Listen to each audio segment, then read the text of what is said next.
Dan saya sudah sering mengatakan walinya sufi itu soleh-soleh Pak, pakai serban, mungkin pakai kopiah, penampilannya soleh lah. Itu wali sufi. Ada wali namanya wali majzub, kayak Wan Sehan. Jadi Wan Sehan itu bukan sufi, jangan disebut beliau sufi, enggak, dia enggak sufi. Maka tidak ada tarekat sufi yang membuat orang seperti Wan Sehan. Itu namanya wali majzub. Wali yang kolbunya, ruhnya ditarik oleh Allah Subhanahu wa taala dari cinta dunia menjadi hanya cinta kepada Allah. Maka orang cinta kan kasmaran. Orang kasmaran ya seperti orang gila, tapi bukan gila. Yang faham nggak akan nyebut dulu pikiran. Dan harus diluruskan, Wan Sekhon bukan sufi. Bukan wali sufi, tapi dia wali majzub. Jadi kalau ada orang menuduh, ini nih wali sufi ini gila, dia nggak ngerti sufi itu apa. Wali sufi itu kayak Abah Anom, Tajul Arifin, ya. Kayak Abah Sekumpul, kayak Mbah Asrori dan ayahnya Mbah Ishak. Mbah siapa lagi nih? Mbah Ahmad Sukanta di Banten. Nah, itu wali sufi namanya. Syekh Nawawi Al-Bantani itu wali sufi, rapih, nggak abrakan.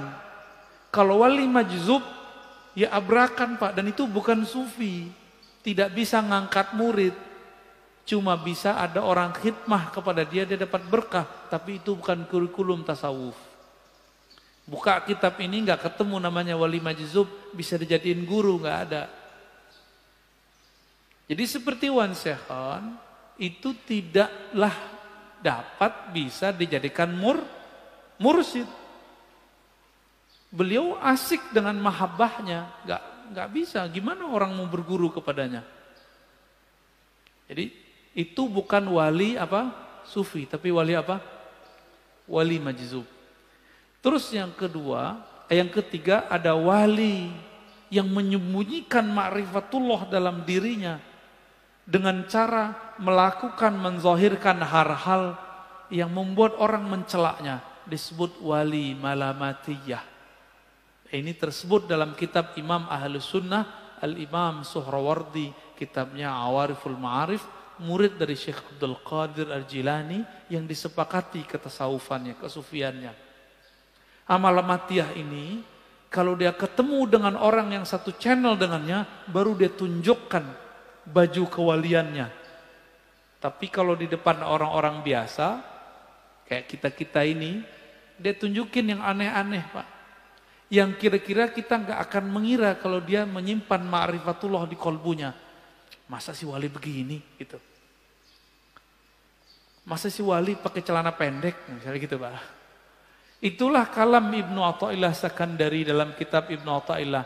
Subhana man satara sirral khususiyah bizuhuri al-bashariyah. Sungguh hebat Allah. Allah sembunyikan agen-agen ma'rifatnya dalam rupa sisi manusiawi. Kadang pedagang kelontong, mungkin dia seorang sopir angkot, sopir Grab, siapa tahu, wallahu alam. Bukan berpenampilan kayak kiai, kayak ustadz. Jadi kalau wali sufi mirip sama kiai. Kalau majzub ya suka-suka dia abrakan. Wali malamatiyah seperti kisah Nabi Musa dan Nabi Khidir. Nabi Khidir menunjukkan maksiat Pak di depan Nabi Musa, benar nggak? Maka antum nggak akan kuat ketemu wali malamatiyah, bisa kafir, mending nggak ketemu. Masalahnya di akhir zaman begini, wali-wali ini kan susah diketahui. Dan besar kemungkinan wali al-ghaus di akhir zaman nanti malamatiyah. Nabi Musa aja gagal Pak. Tapi dianggap berhasil dengan syafaat dari Allah, 3 kali dia ingkar. Benar gak? Nabi Musa bisa ingkar. Loh kita siapa? Kita bukan Nabi Musa. Kalau Allah tidak menakdirkan kita bisa terima, tidak membantu rohani kita bisa nggak kenal-kenal tuh sama wali malamatiyah ini. Wali Malamatiyah ini punya trauma dengan iblis. Iblis itu dulu namanya Azazil. Bertambah ilmu ma'rifatullah karena dia beramal ribuan tahun, bertambah ujub. Dia merasa mendapatkan pengetahuan, bertambah ujubnya, bertambah sombongnya. Supaya tidak terjadi itu, supaya orang tidak mengkultuskan dia, Wali Malamatiyah ini menghancurkan karakter-karakter sisi kesolehannya. Supaya orang nanti menghujatnya. Di saat ada orang menghujatnya, disitulah dia kemudian tidak ujub. Itu Malamatiyah. Itu bukan sufi loh ya. Jadi yang sufi yang pertama aja. Kecuali si Malamatiyah sudah diperbaiki oleh Allah lahirnya, baru dia nanti persis kayak sufi. Kapan itu kita nggak tahu, ya. Dan di akhir kata Imam Zarruq, definisi sufi ini tasawuf itu banyak. Tabluh nahwal alfain. Beda imam, beda pengalaman. Kira-kira ada sekitar 2000 definisi tasawuf. Namun semuanya berpulang kepada satu hal.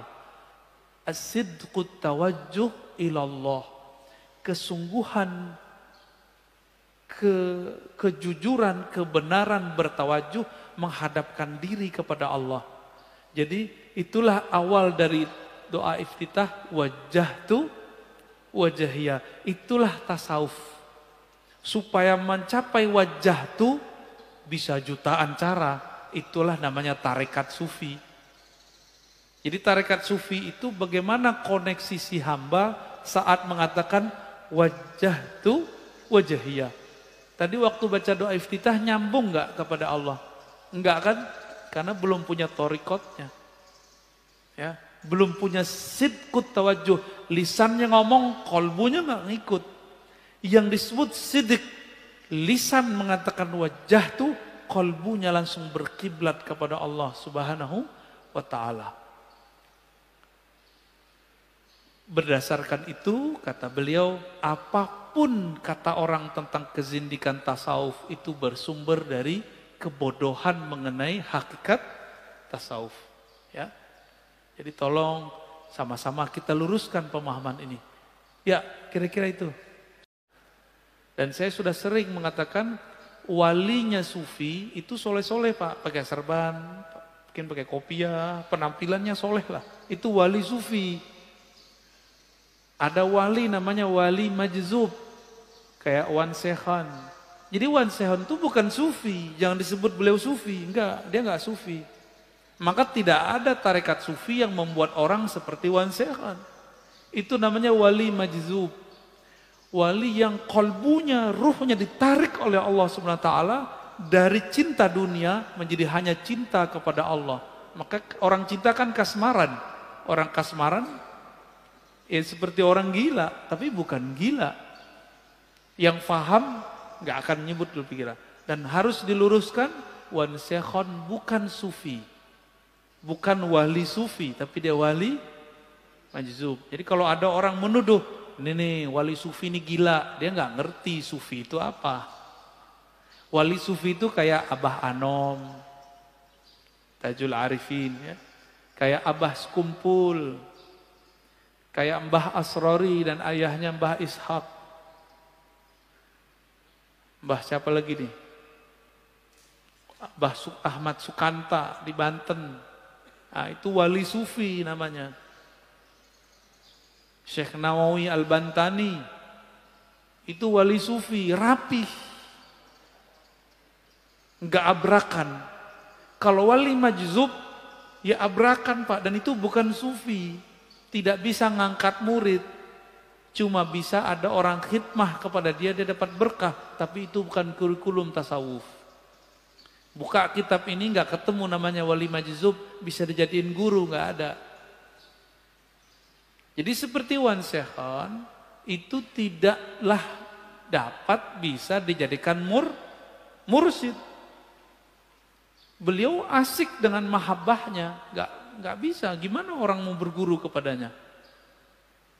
Jadi itu bukan wali apa sufi, tapi wali apa Wali majzub.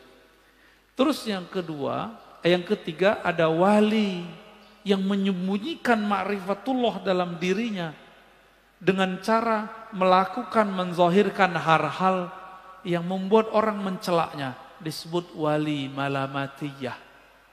Ini tersebut dalam kitab Imam Ahlus Sunnah Al-Imam Suhrawardi, kitabnya Awariful Ma'arif, murid dari Syekh Abdul Qadir Al-Jilani yang disepakati ketasawufannya, kesufiannya. Malamatiyah ini kalau dia ketemu dengan orang yang satu channel dengannya, baru dia tunjukkan baju kewaliannya.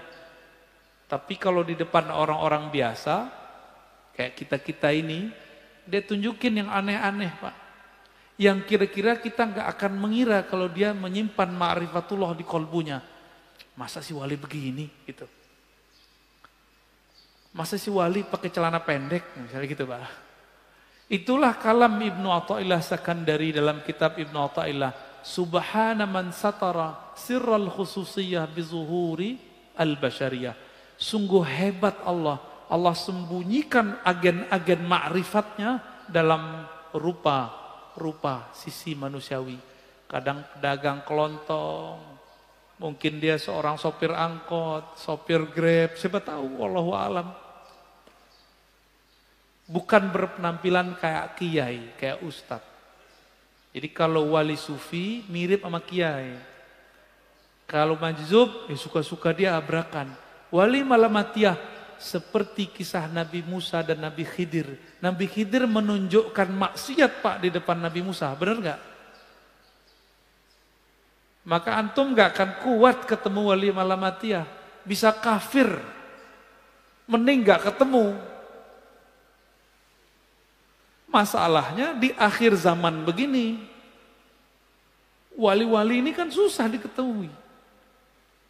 Dan besar kemungkinan wali al-ghaus di akhir zaman nanti malamatiyah. Nabi Musa aja gagal, Pak. Tapi dianggap berhasil dengan syafaat dari Allah, 3 kali dia ingkar. Benar gak? Nabi Musa bisa ingkar. Loh, kita siapa? Kita bukan Nabi Musa. Kalau Allah tidak menakdirkan kita bisa terima, tidak membantu rohani kita bisa nggak kenal tuh sama wali malamatiyah ini. Wali malamatiyah ini punya trauma dengan iblis. Iblis itu dulu namanya Azazil. Bertambah ilmu ma'rifatullah karena dia beramal ribuan tahun, bertambah ujub. Dia merasa mendapatkan pengetahuan, bertambah ujubnya, bertambah sombongnya. Supaya tidak terjadi itu, supaya orang tidak mengkultuskan dia, wali malamatiyah ini menghancurkan karakter-karakter sisi kesolehannya. Supaya orang nanti menghujatnya. Di saat ada orang menghujatnya, disitulah dia kemudian tidak ujub. Itu malamatiyah. Itu bukan sufi loh ya. Jadi yang sufi yang pertama aja. Kecuali si malamatiyah sudah diperbaiki oleh Allah lahirnya, baru dia nanti persis kayak sufi. Kapan itu kita nggak tahu, ya. Dan di akhir kata Imam Zarruq, definisi sufi ini tasawuf itu banyak. Tablugh nahwal alfain. Beda imam, beda pengalaman. Kira-kira ada sekitar 2000 definisi tasawuf. Namun semuanya berpulang kepada satu hal. As-sidqut tawajjuh ilallah.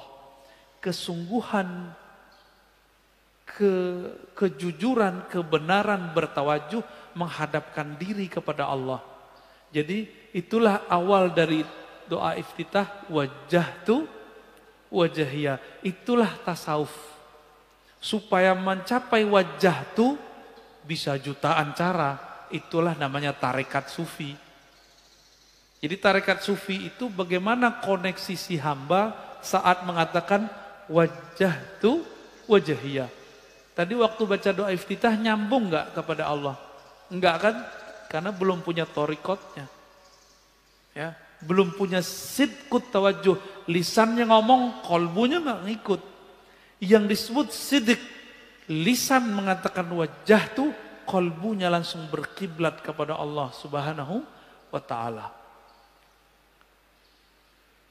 Berdasarkan itu, kata beliau, apapun kata orang tentang kezindikan tasawuf itu bersumber dari kebodohan mengenai hakikat tasawuf. Ya, jadi tolong sama-sama kita luruskan pemahaman ini. Ya, kira-kira itu.